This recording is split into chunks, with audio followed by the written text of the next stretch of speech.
Bismillahirrahmanirrahim. Assalamu alaikum. Here is Rahil Ahmed and a very warm welcome to all of you. Students, as you know that last time we have discussed about molecular orbital theory.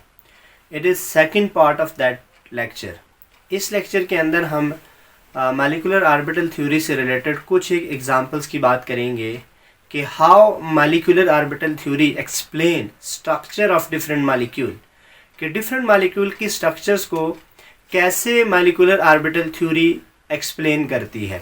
यहाँ पर हमने ये भी देखना है कि what is energy profile diagram for MOT, कि molecular orbital theory कैसे एनर्जी प्रोफाइल डायग्राम की बात करती है। तो पहले हम एक सिंपल एग्जांपल लेंगे, फिर उसके बाद थोड़ा बहुत कॉम्प्लिकेटेड एग्जांपल्स की तरफ भी जाएंगे। तो सबसे पहले हम एग्जांपल लेते हैं H2। देखिए, आपने बिल्कुल सिंपल स्टेप से इसको अंडरस्टैंड करने की कोशिश करना है। बेसिक स्टेप को आप समझेंगे तो आपको मेन कॉन्सेप्ट इस थ्योरी का क्लियर हो जाएगा। सबसे पहली चीज़, अगर आप H2 मॉलिक्यूल को देखें तो आपको ये बात क्लियर है कि जब एक हाइड्रोजन दूसरे हाइड्रोजन से कंबाइन होगा, इसके रिजल्ट में क्या बनेगा? H2 बनेगा। दैट्स ओके, ये हर एक बंदे को पता है। अब दूसरी बात पे हमने ये देखना है कि H को देखें तो H में S ऑर्बिटल ही है सिर्फ, ठीक है। कि आप S की टोटल इलेक्ट्रॉनिक कॉन्फ़िगरेशन देखेंगे तो वो है 1s1। इस बात का मतलब ये है कि एक हाइड्रोजन के पास एक ऑर्बिटल है, वो S है, और उसके पास एक इलेक्ट्रॉन है। दूसरे के पास भी क्या है? 1s1। अब आपको ये बात हमने पहले क्लियर की हुई है कि जब भी कोई से दो एटम एक दूसरे के साथ बॉन्ड बनाएंगे, उनके ऑर्बिटल कंबाइन होकर नए ऑर्बिटल बनेंगे। अब वही ऑर्बिटल कंबाइन होंगे जो ऑर्बिटल उसमें मौजूद है। तो अब यहाँ पर S है, यहाँ पर भी S है, तो लिहाजा ये दो S एक दूसरे के साथ कंबाइन होंगे, नए दो बन जाएंगे। अब S और S की ओवरलैपिंग से आपको पता है सिग्मा बनेगा। अब हम कहेंगे सिग्मा 1s और सिग्मा स्टार 1s। अब ये है एटॉमिक ऑर्बिटल और इनके कॉम्बिनेशन से ये नए ऑर्बिटल बनेंगे जिन्हें हम कहेंगे मॉलिक्यूलर ऑर्बिटल। अब यहाँ पे देखिए, एक इलेक्ट्रॉन इसके पास है, एक इलेक्ट्रॉन इसके पास है। अब ये जो मॉलिक्यूलर ऑर्बिटल बने हैं, हमें ये बात पता है कि एक ऑर्बिटल में 2 इलेक्ट्रॉन आते हैं, तो ये दोनों के दोनों इलेक्ट्रॉन किस में होंगे? S में होंगे, ठीक है। अब इसकी डायग्राम कैसे बनानी है? देखिए, याद रखना, इस ऑर्डर में एनर्जी इंक्रीज होती है, ठीक है। आपने हमेशा इसको ऐसे रखना है कि एनर्जी इस तरफ इंक्रीज हो रही है। अब आप अगर इस हाइड्रोजन और इस हाइड्रोजन की बात करो, बिफोर बॉन्ड फॉर्मेशन, बॉन्ड बनने से पहले एक हाइड्रोजन का एक S ऑर्बिटल जिसके पास एक इलेक्ट्रॉन ऐसे है, इसको आप HA कह दो। दूसरा जो है उसकी भी एनर्जी क्या है? सेम है, और वो भी 1s है, और इसको मैं कह देता हूं HB। यहां तक आपको आइडिया क्लियर है कि ये जो दो हाइड्रोजन है, ये और ये, इनके ये जो ऑर्बिटल है, इनकी एनर्जी सेम है। Before bond formation, bond formation से पहले इनकी एनर्जी सेम है, लिहाजा ये सेम लेवल पर होंगे। अब मॉलिक्यूलर ऑर्बिटल थ्योरी ये कहती है कि जब ये दोनों ऑर्बिटल कंबाइन होंगे, इनसे दो नए ऑर्बिटल बनेंगे, एक कम एनर्जी पर चला जाएगा। अब जैसे ये दोनों कंबाइन होंगे एक कम एनर्जी पर, और उसको हम नीचे शो करेंगे। आप एक ऑर्बिटल नीचे लिख दो। अब वो पता है आपको, जो कम एनर्जी वाला होगा वो कौन सा होता है? सिग्मा। तो हम इसको बॉन्डिंग मॉलिक्यूलर ऑर्बिटल। तो अब इस दो में से एक सिग्मा 1s जो है वो हमें पता है बॉन्डिंग है, और दूसरे की एनर्जी इनसे ज्यादा होनी चाहिए, तो उसे हम ऊपर लिखेंगे यूं, इसको कहेंगे सिग्मा स्टार 1s। तो ये ओवरऑल आपका हो गया एनर्जी प्रोफाइल डायग्राम। अब एक इलेक्ट्रॉन इसका, ये दोनों इलेक्ट्रॉन यहां पर आ जाएंगे, और ये वाला ऑर्बिटल इसी तरह से यहां पर वैकेंट रहेगा। तो that is called energy profile diagram for MOT। कि मॉलिक्यूलर ऑर्बिटल थ्योरी कैसे किसी भी मॉलिक्यूल के स्ट्रक्चर को एक्सप्लेन करती है, वो ये है, ठीक है। तो इस बात को आपने अंडरस्टैंड कर लेना है। अब इसके बाद हम एक और एग्जांपल देखते हैं कि ऑक्सीजन में कैसे ये बात क्लियर होती है।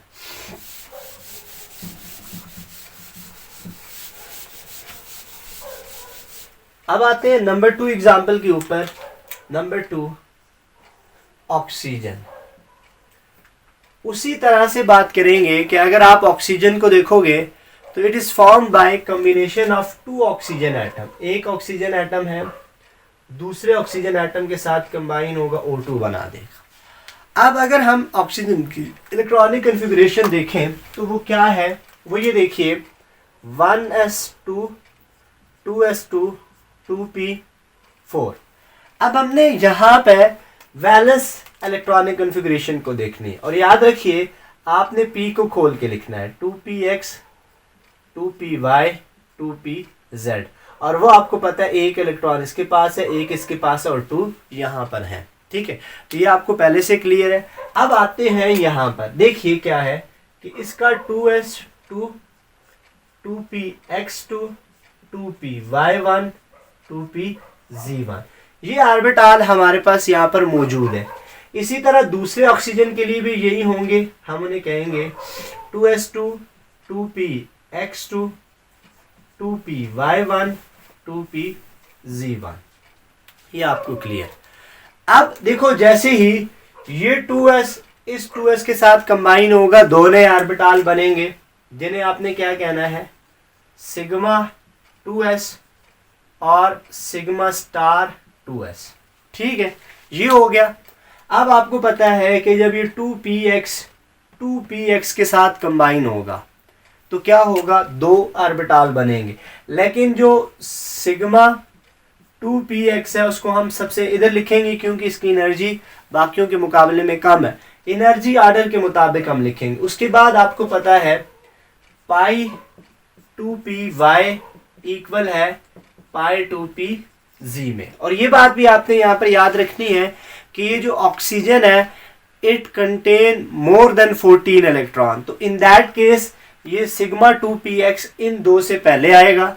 उसके बाद आपके पास क्या हो जाएगा, pi star 2py equals pi star 2pz और फाइनली सिग्मा स्टार 2px। ये सारे ऑर्बिटल इसके बन जाएंगे।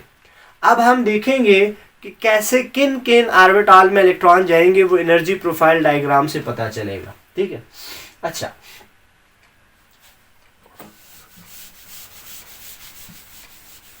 उसके लिए क्या होगा, देखें हम पहले लिखेंगे s के लिए। तो उसी तरह से आप देखो एक ऑक्सीजन का 2s और उसके पास 2 इलेक्ट्रॉन है। ठीक है, दूसरे ऑक्सीजन का 2s और उसके पास 2 इलेक्ट्रॉन है। ये उसी तरह से जैसे हमने हाइड्रोजन में डिस्कस कर लिया कि एक बन जाएगा सिग्मा 2s और दूसरा बन जाएगा सिग्मा स्टार 2s। ठीक है, अब टोटल 4 इलेक्ट्रॉन है तो लिहाजा यहाँ पर भी 2 इलेक्ट्रॉन जाएंगे और यहाँ पर भी 2 इलेक्ट्रॉन जाएंगे। ये उसकी सिचुएशन है। अब आते हैं दूसरे ऑर्बिटल की जो p यहाँ पर इन्वॉल्व है। वो आपको पता है कि 3 p है, 2px 2py 2pz। 2 इलेक्ट्रॉन यहाँ पर, एक इलेक्ट्रॉन यहाँ पर। सेम एनर्जी है, आपने सेम लेवल पर लिखना है। ठीक है, अब इसको मैं 2px इस कॉर्नर पर लिख देता हूँ, 2py इधर लिख देता हूँ, 2pz इधर लिख देता हूँ। 2 इलेक्ट्रॉन यहाँ पर, एक इलेक्ट्रॉन यहाँ पर, एक इलेक्ट्रॉन यहाँ पर। ठीक है, अब सबसे पहले हम देखते हैं कि 2px और 2px के ओवरलैप या कंबाइन होने से एक ऑर्बिटल जो बनता है वो सबसे लोएस्ट एनर्जी पे होता है, उसको आपने सबसे नीचे लिखना है। और वो कौन सा होता है, सिग्मा 2px। उसी तरह से और जो दूसरा इनसे बनता है उसको आपने सबसे हाई लेवल पर ड्रा कर देना है। ठीक है, और वो क्या है, सिग्मा स्टार 2px। क्लियर कि इसका 2px और इसका 2px जब कंबाइन होंगे दो नए ऑर्बिटल बन जाएंगे। एक बॉन्डिंग होगा, एक एंटी बॉन्डिंग। बॉन्डिंग को हम नीचे लिखेंगे, एंटी बॉन्डिंग को हम सबसे ऊपर लिखेंगे। ये ऑर्डर हमने पहले से क्लियर किया हुआ है। अब दूसरा क्या है कि py के साथ कंबाइन होगा और एक ऑर्बिटल बन जाएगा। जिसको हम यहाँ पर लिखेंगे, ठीक है। इसको कहेंगे पाई 2py।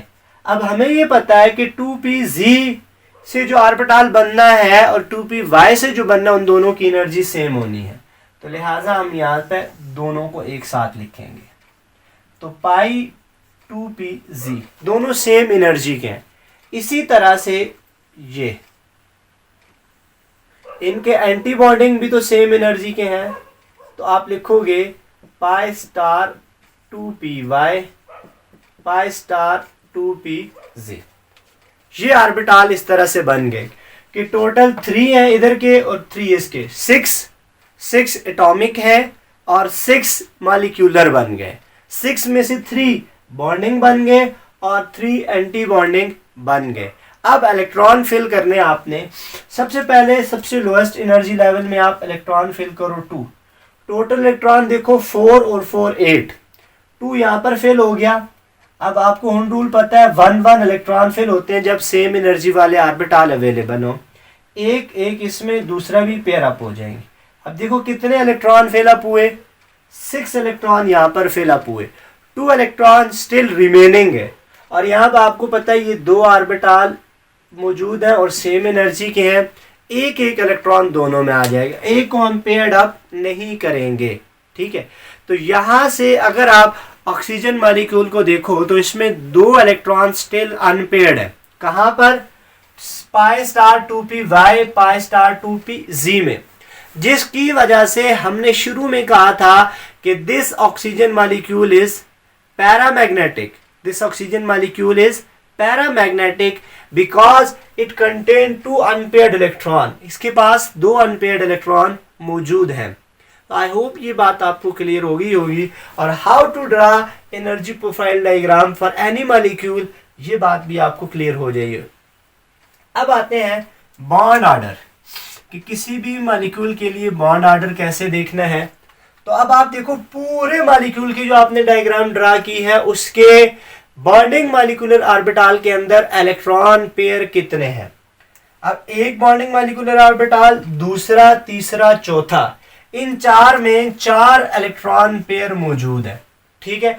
एंटी बॉन्डिंग 1 2 3 4, इन 4 एंटी बॉन्डिंग में एक पेयर यहां पर है, दूसरा पेयर यहां पर है, ठीक है। तो टोटल इलेक्ट्रॉन पेयर कितने हुए? 2, 4 माइनस 2 क्या हो गया? 2।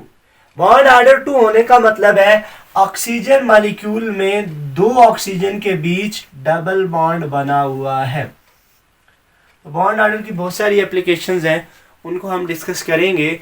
उनमें एक एप्लीकेशन आपको ये पता चल गई कि बॉन्ड ऑर्डर हमें ये बताता है कि एक एटम के अंदर कितने बॉन्ड हैं।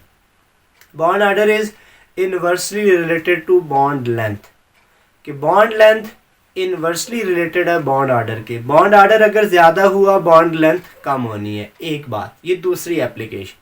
तीसरी एप्लीकेशन कि किसी भी मॉलिक्यूल की स्टेबिलिटी हमने अगर देखनी हो तो उसके बॉन्डिंग मॉलिक्यूलर ऑर्बिटल और एंटी बॉन्डिंग मॉलिक्यूलर ऑर्बिटल में हम इलेक्ट्रॉन्स देखेंगे।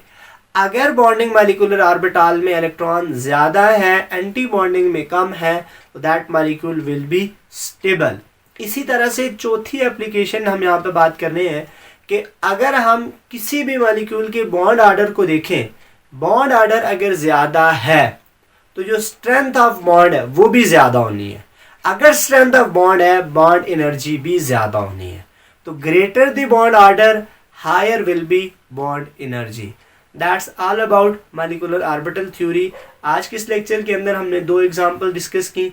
आप इनसे रिलेटेड डिफरेंट एग्जाम्पल्स लेकर अपने आप ट्राई करें, आप उनको अपने दोस्तों के साथ शेयर करें, डिस्कस करें। स्टिल अगर आप इसको सही तरह से क्लियर नहीं कर पाते, उसको आप कमेंट बॉक्स में मेंशन कीजिए। We will try our best to make you understand this theory. We will see you in another lecture. Till then, thank you very much.